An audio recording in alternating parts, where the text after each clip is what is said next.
Guys, ito na may papakita ko sa inyo ang view sa Barrio Macabud, Montalban, Rodriguez, Rizal. Ito yon, oh. Ito yung palayan. Yan, maluwag yan. Yan, napakaganda ang views din. Oo. Ayan, oh. Yan ang views na nakakawala ng problema o stress. Yan, yan, bundok yan. Dito, maganda man dito kasi may mga ilaw sa karsada. Kailangan mga bahay, malalayo. Oo. Talagang wala pang ganong bahay. Kasi maluluwag ang mga lupa dito sa isang may-ari. Mga 10 hektarya. Siyempre, ang pagitan ng bahay malalayo. Yan, ito yun. Yan. Yan, ibabalag ko lang to kasi napakagandang views din. Yan, hanggang doon sa dulo. Kasi yung karsada nila, napakahaba. Yan, oh. Diretso na yan. Diretso ito sa ano, Tungko. Tungko. Sa SM Tungko. Yan. Papunta na sa Novaliches. Ito naman, ang daanan na to, papuntang sabi ng ano, Lemery.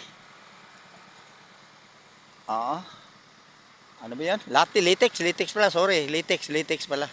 Latex. Oo. Tagos yan, Latex yan. Sa Montalban, Rizal, Rodriguez. Montalban, Rodriguez, Rizal. Oo, boundary. Yan. Yung mga ano nila. Ano. Yan. Ayan, bundok yan. Yan. Pakaganda ng pwesto. Oo. Yan.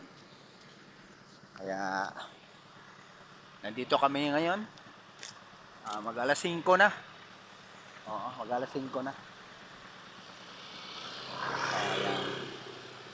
Madalang din ang daan ng mga sasakyan, ng mga motor. Madalang. Ito, gagawin nilang patubig ito. Parang ano, irrigation sa palayan. Yan, irrigation. Private property. Yan, maluwag.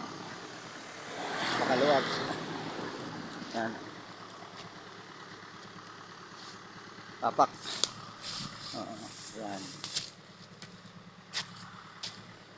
Yan o, palayan. Yan. Tahimik.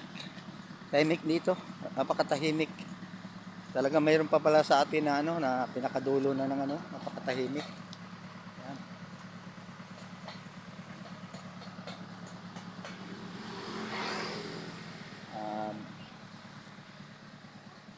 Tahimik na lugar. Yan, gagawin tong irrigation sa palayan. Okay. So lang guys, hanggang dito na ako guys.